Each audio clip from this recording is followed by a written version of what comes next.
আঁকাবাঁকা পাহাড়ি পথে টয় ট্রেনের কুল ছিকছি, মাথার উপর তুষার শুভ্র কাঞ্চনজঙ্ঘা, পাহাড়ের গা বেয়ে ধাপে ধাপে চা পাতার বাগান। দার্জিলিং মানে যেন রূপে ভুলে যাওয়া, পাহাড়ি আমেজ সাথে বিশ্ববিখ্যাত চা।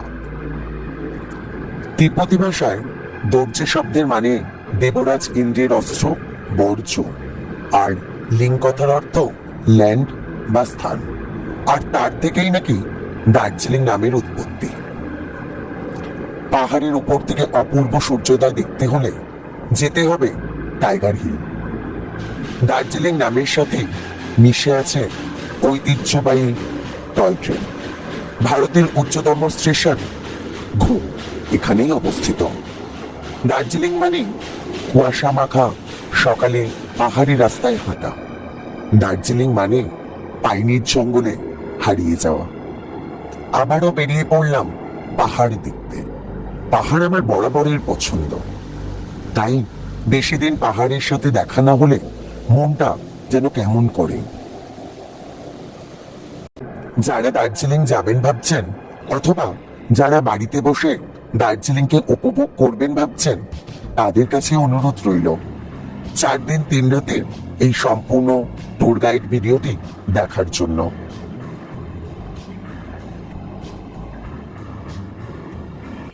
দার্জিলিং যাওয়ার সবচেয়ে সহজ মাধ্যম হলো ট্রেন।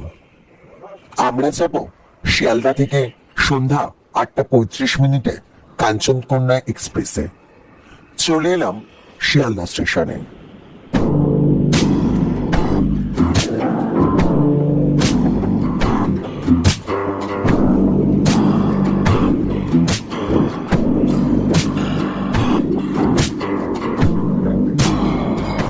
নির্ধারিত সময়ে ট্রেন আমাদের ছেড়ে দিল। শিয়ালদা থেকে শিলিগুড়ি স্টেশনে পৌঁছতে সময় লাগবে 11 ঘন্টা 30 মিনিটের মতো। শিয়ালদা থেকে শিলিগুড়ি পর্যন্ত ট্রেনটি 21টি স্টেশনে দাঁড়াবে। আরো কয়েকটি গুরুত্বপূর্ণ ট্রেনের নাম বলে দিলাম। হাওড়া থেকে সকাল 5:55 ছাড়ে বন্দে ভারত, সময় লাগবে 7 ঘন্টা 30 মিনিটের মতো। বিকেল 4:05 আছে সরাইঘাট এক্সপ্রেস, সময় লাগে 9 ঘন্টা। শিয়ালদা থেকে আছে বিকেল 3টেতে তিস্তা তোরসা, সন্ধ্যা 7:40 আছে উত্তরবঙ্গ এক্সপ্রেস, রাত 8:35 আছে কাঞ্চনকন্যা এক্সপ্রেস, রাত 10:15 আছে দার্জিলিং মেল, আর রাত 11:20 আছে পদাতিক এক্সপ্রেস।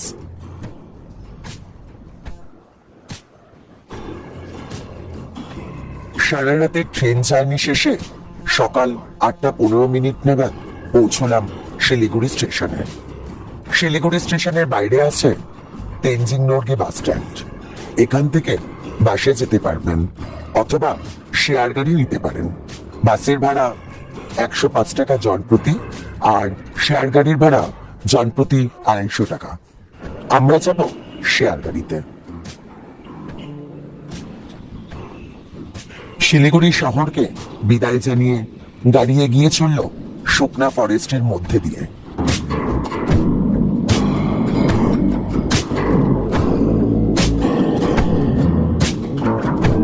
দুপাশে চায়ের বাগান। শিলিগুড়ি থেকে দার্জিলিং এর দূরত্ব 77 কিলোমিটার। সময় লাগবে 2.5 থেকে 3 ঘন্টার মতো।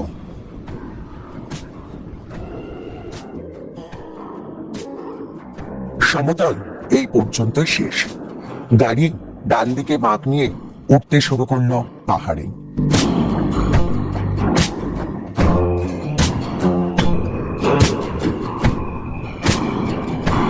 কখন যে এতটা উপরে উঠে এলাম বুঝতেই পারলাম না। পাহাড়ের আঁকাবাঁকা পথ বেয়ে গাড়ি উপরে উঠছে।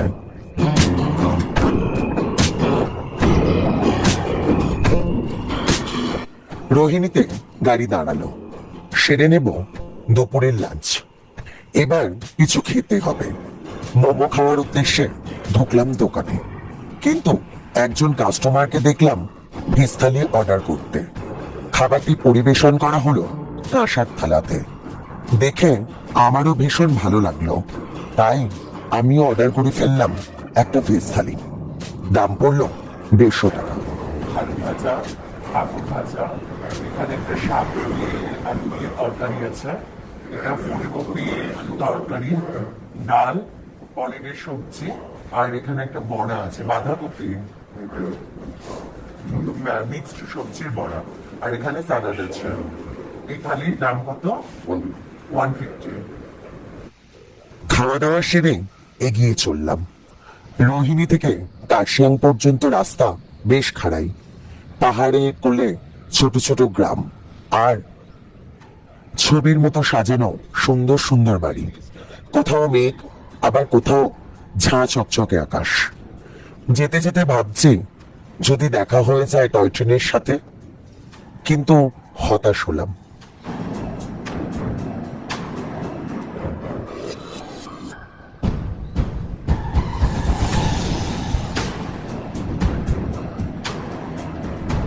প্রায় 2.5 ঘন্টার সময় অতিক্রম করে গাড়ি আমাদের নামিয়ে দিল চকবাজার ট্যাক্সি স্ট্যান্ডে। এখন ঘড়িতে বাজে দুপুর 12টা।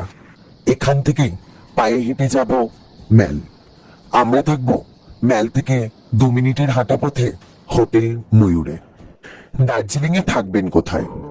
সব থেকে জনপ্রিয় হলো ম্যালের আশেপাশে। তাছাড়াও দার্জিলিং স্টেশনের কাছাকাছি অনেক হোটেল আছে, চকবাজারের আশেপাশে অনেক হোটেল আছে। দার্জিলিং এ হোটেল ভাড়া হোটেলের মান অনুযায়ী 800 টাকা থেকে শুরু হয়। আমরা যে হোটেলে থাকবো জেনে নেওয়া যাক। সহ যদি থাকতে চান তাহলে সাধারণত ভাড়া পড়ে মাথা পিছু অফ সিজনে 1200 টাকা, আর সিজনে 1400 থেকে 1500 টাকা। 4 বেলার খাওয়া দাওয়া থাকে, সকালে ব্রেকফাস্ট, দুপুরে লাঞ্চ, বিকেলে স্ন্যাক্স এবং রাতের ডিনার। এছাড়াও খাওয়া দাওয়া ছাড়াও থাকা যায়। ভাড়া 1000 টাকা করে পরের দিন প্রতি। সিজনে রেটটা একটু বেশি হয়। হোটেলে চেক ইন করে ফ্রেশ হয়ে নিলাম। এরপর একটু রেস্ট নিয়ে বিকেল বেলাটা পায়ে হেঁটে ঘুরে বেড়াবো মহাকাল মন্দির, ভানু ভবন এবং ম্যালের চারিপাশটা। বেরিয়ে পড়লাম মন্দিরের উদ্দেশ্যে। পাহাড়ের গা বেয়ে বেশ কিছুটা খাড়াই পথে উঠতে হবে। জুতো রেখে খালি পায়ে এগিয়ে চললাম। আলাদা প্রাঙ্গণে নয়, একই মন্দিরের একই ঘরের ভিতরেই একসঙ্গে সহাবস্থান শিব এবং গৌতম বুদ্ধের। এখানে একসঙ্গেই 2 দেবতার আরাধনা করা হয়। সেই কারণে হিন্দু এবং বৌদ্ধ ধর্মাবলম্বী উভয়ের কাছেই এই মহাকাল মন্দির একটি পবিত্র স্থান। লাল, নীল, হলুদ, সবুজ বিভিন্ন রঙের পতাকা দিয়ে সাজানো মন্দিরটি। দার্জিলিং মানে কেবল বৌদ্ধ ধর্মাবলম্বী নয়, রয়েছে অসংখ্য হিন্দু ধর্মাবলম্বীও। ইতিহাস এবং কিংবদন্তি বলে মহাকাল মন্দিরের এই অঞ্চল থেকেই শুরু হয়েছিল দার্জিলিং এর বিস্তার। আজও এই চত্বরকে এই শহরে সবচেয়ে পুরনো এবং পবিত্র অংশ বলে মনে করেন স্থানীয়রা। এখান থেকে ভালো করে লক্ষ্য করলে দেখতে পাবেন টাইগার হিল এবং পিস প্যাগোডার স্তম্ভ।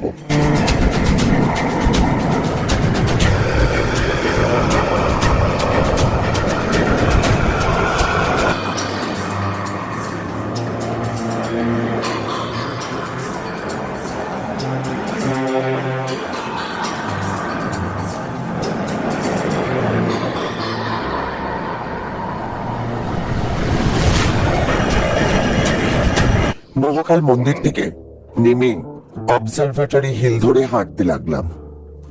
এই অবজারভেটরি হিলে হাঁটলে মনে পড়ে যায় অঞ্জন দত্তের সেই বিখ্যাত গানের কথা, খাদের ধারের রেলিংটা। আকাশ পরিষ্কার থাকলে এখান থেকেই দেখা যায় কাঞ্চনজঙ্ঘা।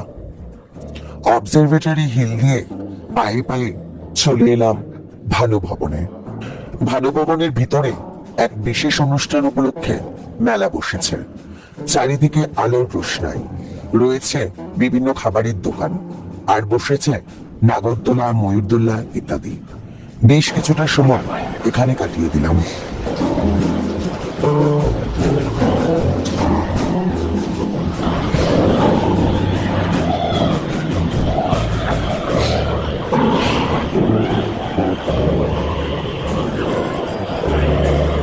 মেলা দেখে ভালো ভবন থেকে চলে এলাম মেলে। চায়ের স্বাদ নিতে নিতে খাদের দিকে রেলিং এর ধারে থাকা বেঞ্চে বসে বেশ কিছুটা সময় অনায়াসে কাটিয়ে দেওয়া যায়। মেলে গাড়ি চলাচল নিষিদ্ধ, চাইলে ঘোড়ার পিঠে চেপে ঘুরতে পারবেন, ওঠার আগে ভালো করে দরদাম করে নেবেন। দার্জিলিং মেল থেকে গুটি গুটি কয়েক পা এগোলেই চোখে পড়বে আলোক উজ্জ্বল গ্ল্যানারিজ। এই গ্ল্যানারিজের জনপ্রিয়তা এতখানি যে সদ্য দার্জিলিং থেকে ঘুরে আসা মানুষটিও সোশ্যাল মিডিয়ার প্রোফাইলে সবুজ কিংবা নীলচে পাহাড়ের ছবি থাকুক বা নাই থাকুক, আলো ঝলমলে হোপ লেখা রেস্তোরাঁর সামনে দাঁড়িয়ে ছবি একখানা থাকবেই। বলতে গেলে সময়ের সঙ্গে সঙ্গে গ্ল্যানারিজই যেন দার্জিলিং এর পরিচয় বাহক হয়ে উঠেছে। আরো কয়েক পা এগোলেই বিখ্যাত দাস স্টুডিও। এই তো কিছুদিন আগেই বাংলা ছবি দার্জিলিং জমজমাটের শুটিং এখানে হয়ে গেল। দার্জিলিং নিয়ে যত কথা বলি তত কম পড়ে যায়।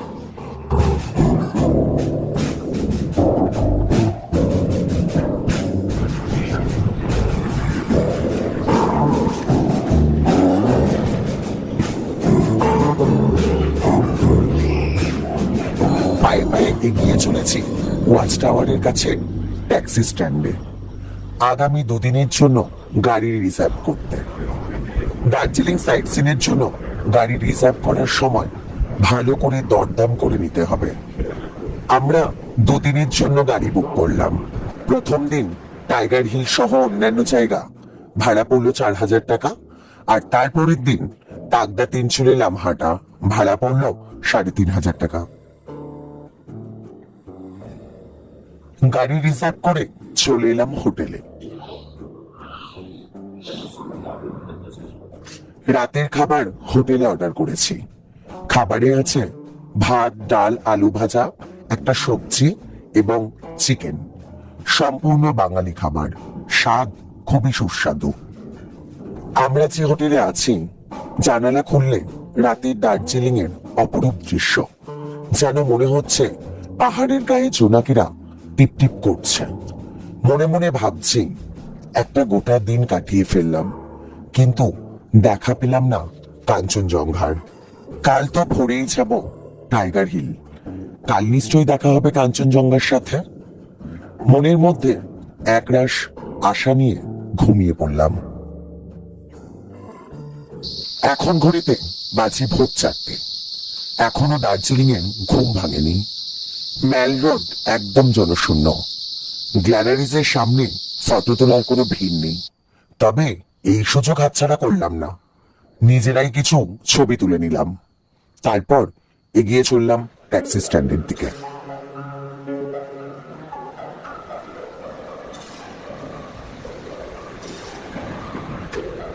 মনে একরাশ আশা আকাঙ্ক্ষা নিয়ে দুপাশে ঘন জঙ্গল আর মাঝে কালো পিচের রাস্তা ধরে এগিয়ে চলেছি টাইগার হিলের উদ্দেশ্যে।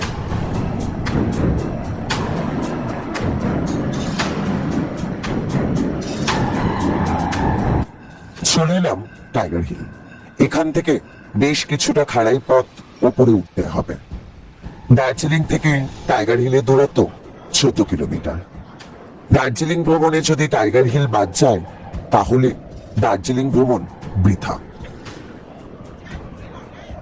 সবাই এক দৃষ্টে একই দিকে তাকিয়ে আছে অপরূপ দৃশ্য দেখার জন্য। আস্তে আস্তে রাতের আধার সরিয়ে দিনের আলো ফুটছে। কিছুক্ষণ অপেক্ষার পর সূর্য মামা উদিত হলেন, আর তার আলোতে আলোকিত হয়ে কাঞ্চনজঙ্ঘা আমাদের চোখে ধরা দিল। জানি না ক্যামেরাতে কতটা ক্যাপচার করতে পারলাম, তবে নিজের চোখে যেটা দেখলাম সেটা কখনো ভুলবো না।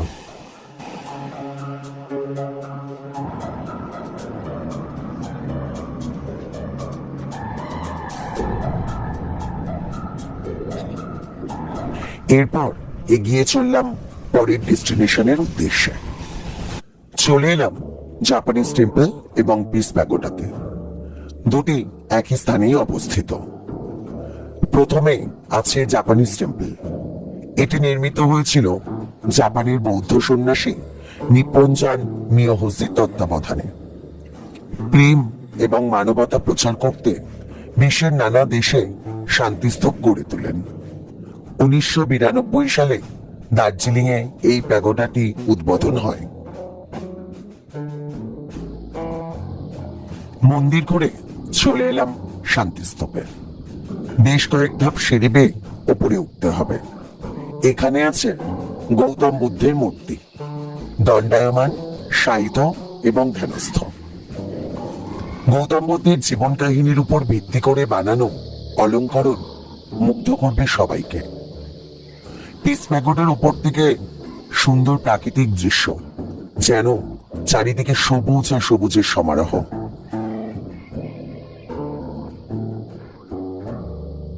পিস প্যাগোডা থেকে চলে এলাম ঘুম মনেস্ট্রিতে। দার্জিলিং এ যতগুলো মঠ আছে, এটা তার মধ্যে অন্যতম, জনপ্রিয় এবং পুরনো। এখানকার প্রধান আকর্ষণ 23 ফুটের প্রকাণ্ড বুদ্ধ মূর্তি।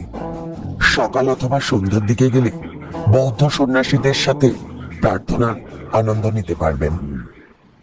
ঘুম মনেস্ট্রি থেকে আমাদের গাড়ি এগিয়ে চলল পরবর্তী ডেস্টিনেশন রক গার্ডেনের উদ্দেশ্যে। দার্জিলিং থেকে রক গার্ডেনের দূরত্ব 10 কিলোমিটার। বর্তমানে রাস্তা বেশ খারাপ। রক গার্ডেন যেতে হলে অনেকটা নিচের দিকে নামতে হয়। রাস্তাটাকে এক কথায় বর্ণনা করতে গেলে বলতে হয় ভয়ঙ্কর সুন্দর।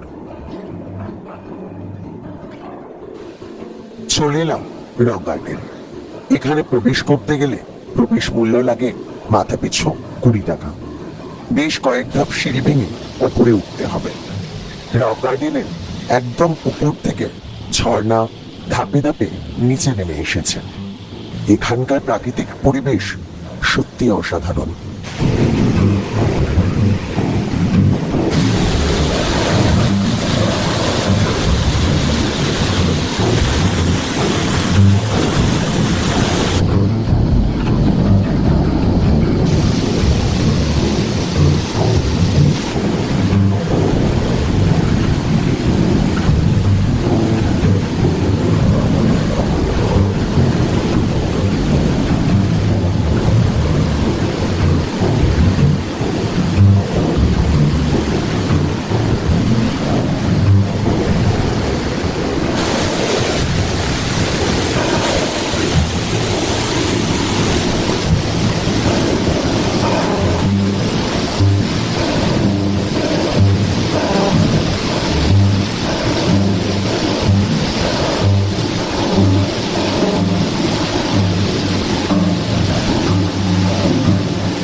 রক গার্ডেনের সামনে আছে প্রচুর খাবারের দোকান।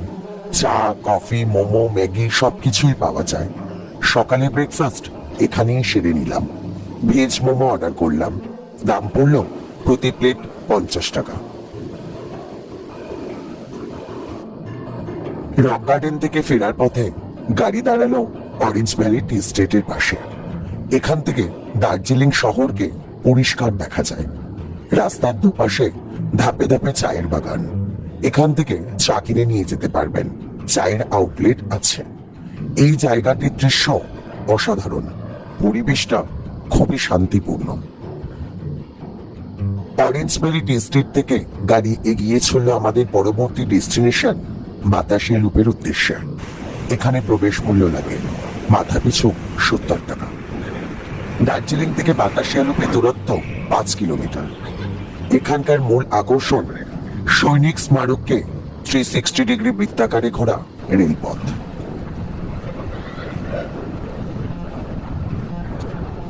টয় ট্রেন যখন বাতাসে আলোকে কৌচিক চেক করে ঢোকে, এখানকার পরিবেশ তখন অন্যরকম হয়ে যায়।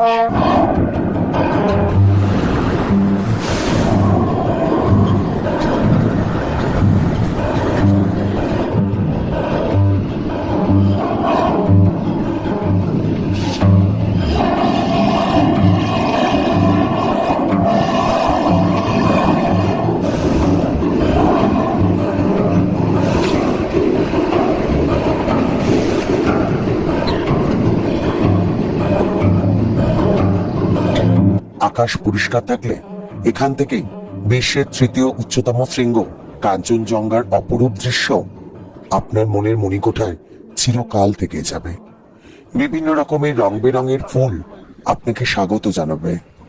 এছাড়া মাত্র 50 টাকায় পোশাক ভাড়া নিয়ে সাজিয়ে নিতে পারেন নিজেকে পাহাড়ি সাজে।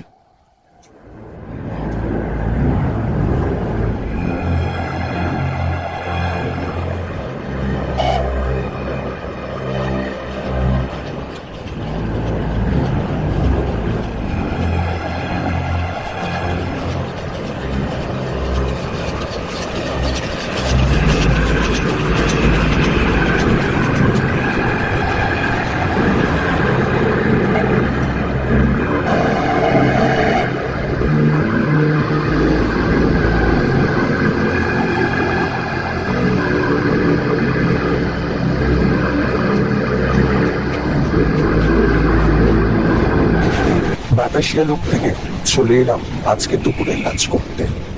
দার্জিলিং এ যতগুলি ভালো বাঙালি খাবার হোটেল আছে তার মধ্যে এই মহাকাল হোটেল অন্যতম। এখানে খাওয়া দাওয়ার মান বেশ ভালো। এটি অবস্থিত ক্যাভেন্টারের কাছে। এখানে সবজি ভাত 140 টাকা, চিকেন এবং মাছ ভাত 180 টাকা।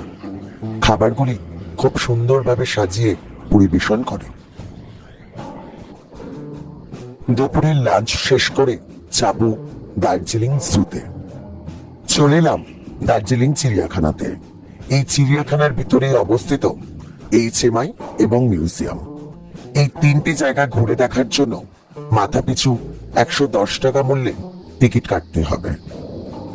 টিকিট কেটে প্রবেশ করলাম ভিতরে। চিড়িয়াখানাটি 1958 সালে খোলা হয়। এই চিড়িয়াখানায় এমন একাধিক প্রাণী রয়েছে যা দেশের অন্য চিড়িয়াখানাগুলিতে নেই।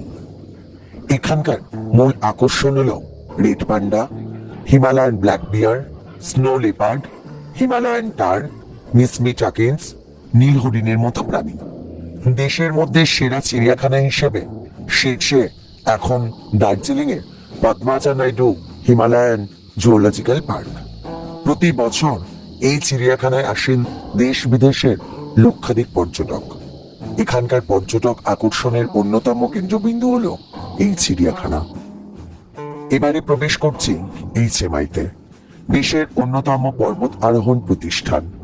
প্রয়াত তেনজিং নোরগে এবং স্যার এডমন্ড হিলারির মাউন্ট এভারেস্টের প্রথম সফল আরোহণের স্মরণে ভারতের প্রাক্তন প্রধানমন্ত্রী পণ্ডিত জওহরলাল নেহেরু 1954 সালের 4 নভেম্বর এটি প্রতিষ্ঠা করেন। HMI-কে ভারতের পর্বত আরোহণের মক্কা বলা হয়। বিশ্বজুড়ে হাজার হাজার লোক এখানে প্রশিক্ষণ নিয়েছেন। ক্যাম্পাসের মধ্যেই রয়েছে মিউজিয়াম। মিউজিয়ামের ভিতরে ফটোগ্রাফি, ভিডিওগ্রাফি সম্পূর্ণভাবে নিষিদ্ধ, তাই দেখাতে পারলাম না।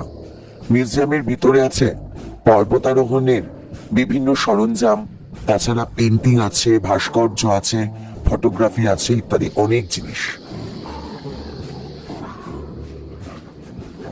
পাশেই অবস্থিত বেঙ্গল ন্যাচারাল হিস্ট্রি মিউজিয়াম। এটি একটি জাদুঘর। এখানে আছে প্রচুর পরিমাণে প্রাণীর জীবাশ্ম। চিড়িয়াখানাতে এলে অবশ্যই এখানে ঘুরে যাবেন। প্রথম দিনের সাইট সিন এখানেই শেষ করলাম। এবার ফিরবো হোটেলে।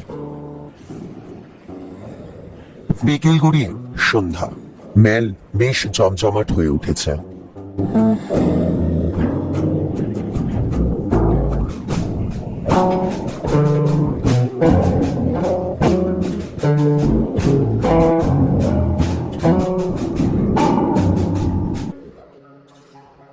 পরের দিন সকাল চলে এলাম ট্যাক্সি স্ট্যান্ডে।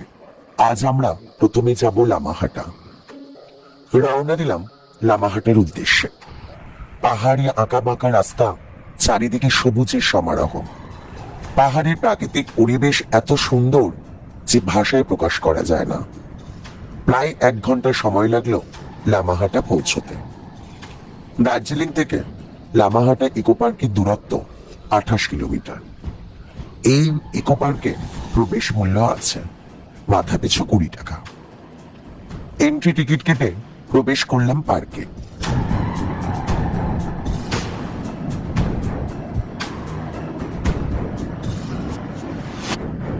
বড় বড় গগনচুম্বী পাইন গাছ আমাদের স্বাগত জানাচ্ছে, আর সঙ্গে আছে বিভিন্ন রকম বাহারি ফুলের মেলা। 750 মিটার ট্রেক করে উপরে উঠতে হবে। সঙ্গে জলের বোতল অবশ্যই নিয়ে নেবেন। উপরে উঠতে বেশ কষ্টই হচ্ছে, কিন্তু উপরে কি আছে সেটা দেখার আশায় মনের মধ্যে একটা রোমাঞ্চ তৈরি হচ্ছে।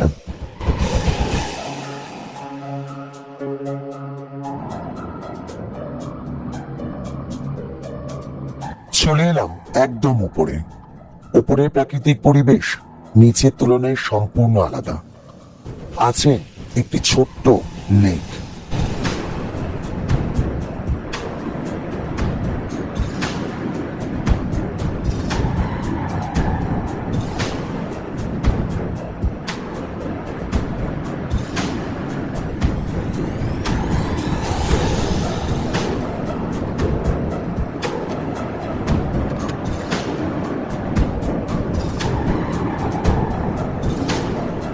বেশ কিছুটা সময় এখানে অতিবাহিত করলাম। মন একদম সায় দিচ্ছিল না এই জায়গা ছেড়ে যেতে, কিন্তু এগিয়ে তো যেতেই হবে। তাই অনিচ্ছা সত্ত্বেও নিচে নেমে এলাম। এখান থেকে এবার যাব তিনচুলি এবং তাকদার উদ্দেশ্যে। আমরা এখন আছি তাকদা টি গার্ডেনে। দার্জিলিং এর এই সকল জায়গাতে এলে চোখের শান্তির সাথে সাথে মনের শান্তিও পাওয়া যায়। চারিদিক এতটা সুন্দর, মন ভালো হয়ে যায়। চেষ্টা করছি ক্যামেরায় দেখানোর জন্য, কিন্তু নিজের চোখ দিয়ে যতক্ষণ না দেখবেন ততক্ষণ ভালো করে উপলব্ধি করতেই পারবেন না। অনুরোধ রইল, দার্জিলিং এলে এই সমস্ত জায়গাগুলি একবার ঘুরে যাবেন। তাকদা টি গার্ডেন থেকে যাব তিনচুলির গুম্বাধারা ভিউ পয়েন্টে। এই ভিউ পয়েন্ট থেকে দেখা যায় দার্জিলিং শহর, সিকিম রাজ্য, কালিম্পং জেলা এবং নিচ দিয়ে বয়ে চলেছে তিস্তা। কালিম্পং শহর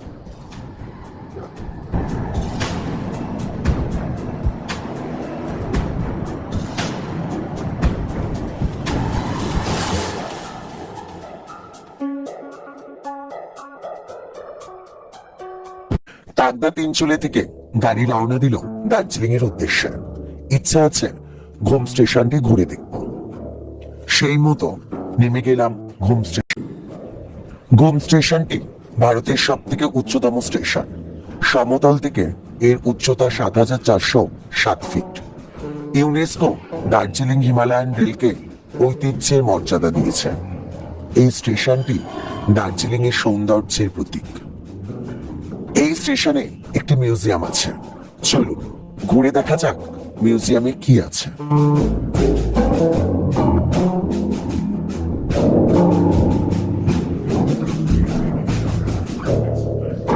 দার্জিলিং হিমালয়ান রেলওয়ের এই মিউজিয়ামটি ঐতিহাসিক হিমালয়ান রেলওয়ের ইতিহাসকে তুলে ধরে।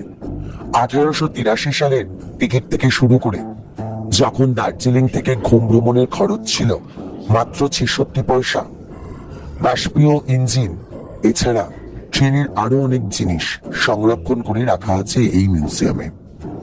এই স্টেশন ঘুরে দেখলে মনে হবে যেন ইতিহাসের পাতা উল্টে দেখছি।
দ্বিতীয় দিনে সাইট সিন এখানেই শেষ করলাম।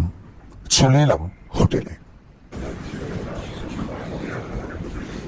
সন্ধ্যাটা কাটাবো ম্যালে। দার্জিলিং ম্যালের কথা নতুন করে আর কি বা বলা যায়। এখানকার লোকাল মানুষজন যেভাবে আনন্দে মেতে উঠেছেন, এনাদের আনন্দ দেখে সত্যি মন ভালো হয়ে যায়। প্রত্যেক সন্ধ্যায় দার্জিলিং এর এই ম্যালের চারপাশটা কেমন যেন একটা মোহমায়ার মতো টান অনুভব করায়। সময় যে কখন চলে যায় বোঝাই যায় না।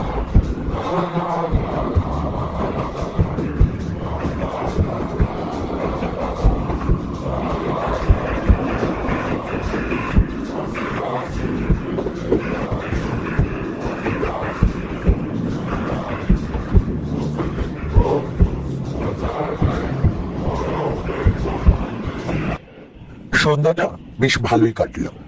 সকালে আমাদের চেক আউট করে বেরিয়ে পড়তে হবে। আমরা যাব মিরিক হয়ে এনজিপি। ব্যাগপত্র গুছিয়ে রাতে ডিনার করে ঘুমিয়ে পড়লাম। পরের দিন সকাল, আজ বাড়ি ফেরার পালা। যেহেতু আমরা মিরিক হয়ে এনজিপি যাব, সেই কারণে সকাল সকাল চেক আউট করে চলে এলাম ট্যাক্সি স্ট্যান্ডে। গাড়িও চলে এসেছে। দার্জিলিংকে বিদায় জানিয়ে গাড়ি এগিয়ে চলল আমাদের প্রথম ভিউ পয়েন্ট লিপচা জগতের উদ্দেশ্যে।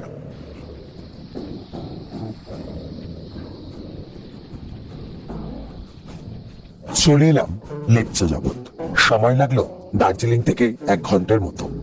এখানে প্রবেশ করতে এন্ট্রি ফি লাগে, মাথা পিছু 20 টাকা। লিপচা জগতের বড় বড় পাইন গাছ আমাদের স্বাগত জানাচ্ছে। পাইনে ঘেরা এই পাহাড়ি জনপদ কখনো ঢাকা পড়ে মেঘে, আবার কখনো কুয়াশায়।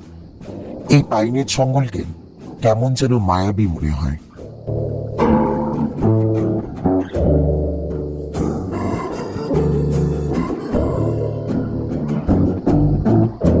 লিপচা জগৎকে বিদায় জানিয়ে গাড়ি এগিয়ে চলল পরবর্তী ডেস্টিনেশন জোরপোখরির উদ্দেশ্যে। এই রাস্তাটাকে বেশ রোমাঞ্চকর মনে হচ্ছে। পাহাড়ের ঢাল বেয়ে এঁকে বেঁকে রাস্তা চলে গেছে, আর চারিদিকে পাইন গাছের সমারোহ। জোরপোখরির রাস্তাটা বেশ নির্জন, কেমন যেন গা ছমছমে।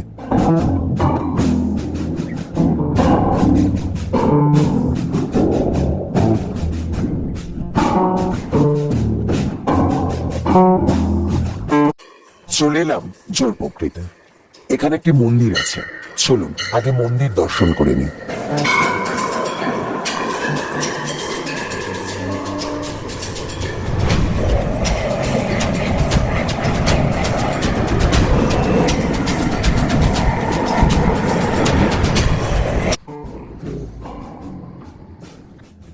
জোরপোখরি পাহাড়ের চূড়ায় অবস্থিত ছোট্ট একটি গ্রাম। এই পোখরির প্রধান বৈশিষ্ট্য হল জোড়ার হ্রদ, যার নাম অনুসারে এই স্থানের নামকরণ করা হয়েছে।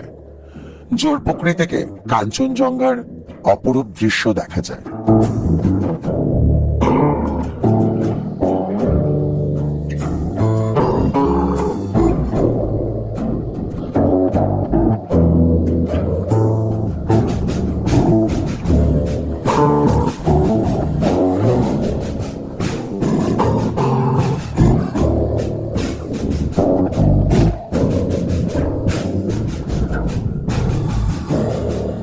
পাহাড় এবং নিরাপত্তার সঙ্গে কিছুক্ষণ সময় কাটিয়ে গাড়ি আমাদের এগিয়ে চলল পরবর্তী গন্তব্যস্থল নেপাল সীমানা ভিউ পয়েন্টের উদ্দেশ্যে।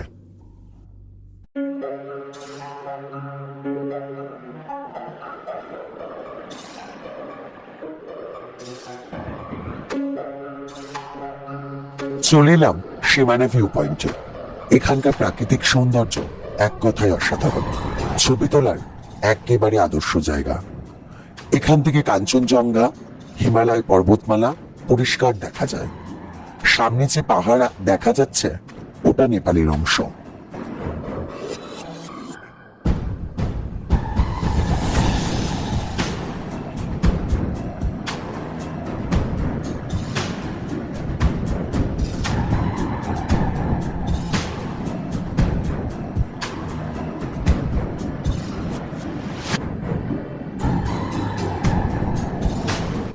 ছোট্ট একটি বাজার আছে, নানা স্বাদের খাবার পাওয়া যাচ্ছে। এই জায়গাটি হলো ভারত এবং নেপালের সীমানা। এখানে বেশ কিছুটা সময় কাটিয়ে গাড়ি এগিয়ে চলেছে আমাদের পরবর্তী ডেস্টিনেশন নেপালের পশুপতি মার্কেটের উদ্দেশ্যে। চলে এলাম ভারত নেপাল সীমান্তে। কয়েকটা গুরুত্বপূর্ণ তথ্য দিয়ে রাখি। নেপাল দেশে কিভাবে প্রবেশ করবেন? এখানে গাড়ি পরিবর্তন করে নেপালের গাড়ি রিজার্ভ করতে হবে। এখানে আসতে গেলে আইডেন্টি প্রুফ অবশ্যই লাগবে। প্রথমে ভারতের এসএসবি অফিসারদের কাছে অরিজিনাল আইডি প্রুফ জমা দিতে হবে। অফিসাররা অরিজিনাল আইডি প্রুফ চেক করে নেপালে যাওয়ার ছাড়পত্র দেবে। ছাড়পত্র পেয়ে নেপালে প্রবেশ করে একটি গাড়ি রিজার্ভ করতে হবে। গাড়ি ভাড়া আপ ডাউনে 300 টাকা করে নেবে। একটি গাড়িতে 5 জন যেতে পারবেন। একটি গাড়ি রিজার্ভ করে এগিয়ে চললাম পশুপতি মার্কেটের উদ্দেশ্যে। আমরা এখন আছি নেপালে। ভারতের সাথে নেপালের সময়ের 15 মিনিটের পার্থক্য আছে। চলুন প্রথমে পশুপতিনাথের মন্দির দর্শন করে নিই।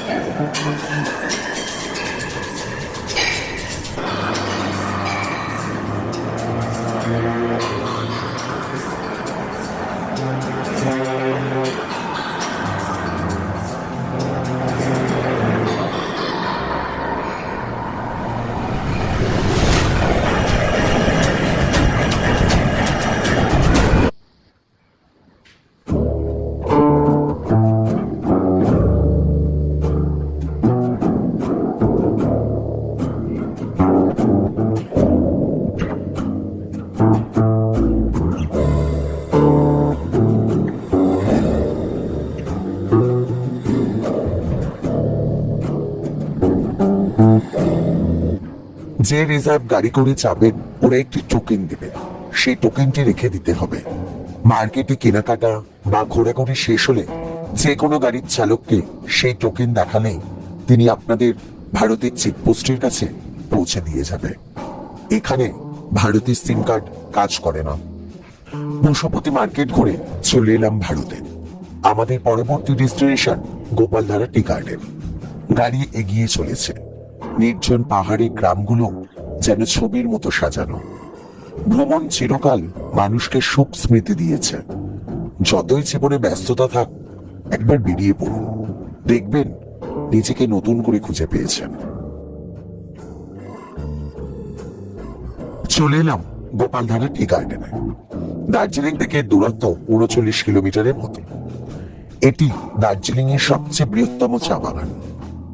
এখানকার চা জগৎ বিখ্যাত। এখানকার চা বেশিরভাগ বিদেশে রপ্তানি হয়।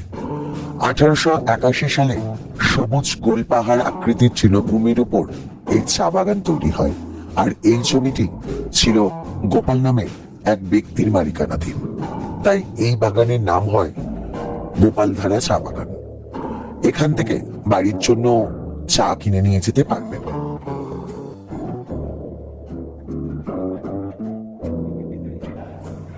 গোপালধারা চা বাগান ঘুরে এগিয়ে চললাম মিরিকের উদ্দেশ্যে।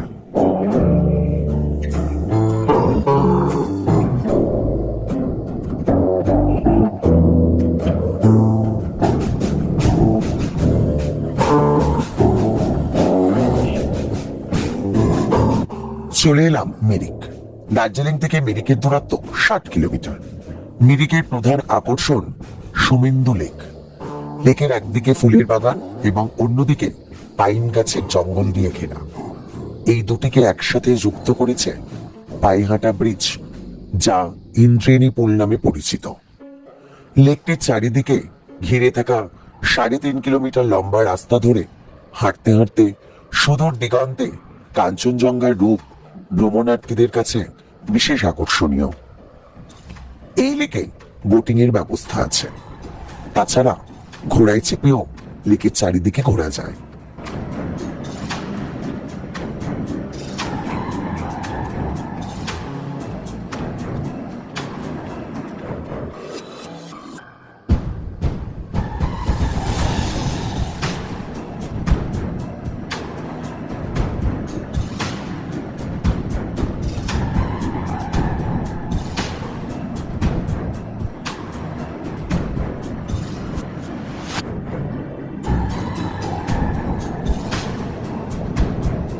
বিড়ি ক্লেক করে গাড়ি এগিয়ে চলল এনজিপির উদ্দেশ্যে।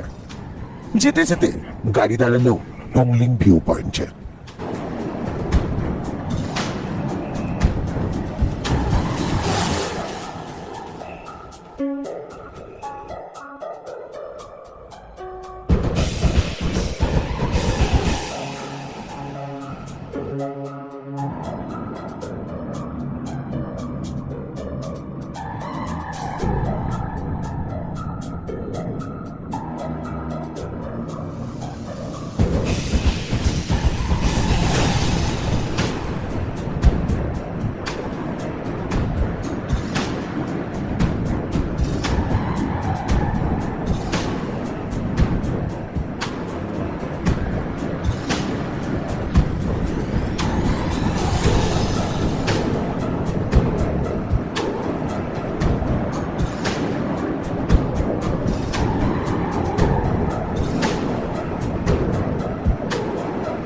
রাস্তা দিয়ে এনজিপি যাওয়ার পথে পেয়ে যাবেন কমলালেবু, আচার ইত্যাদির দোকান, চাইলে কিনে নিতে পারেন।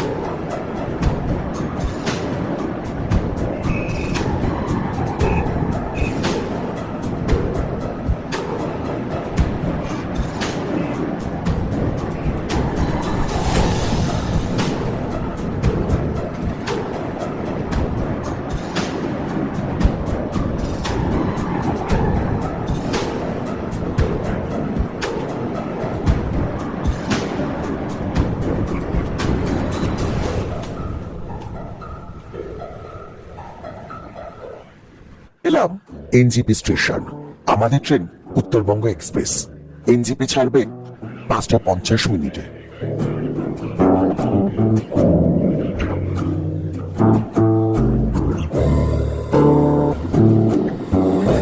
নির্ধারিত সময়ে 10 মিনিট আগে ট্রেন এনজিপি ঢুকল।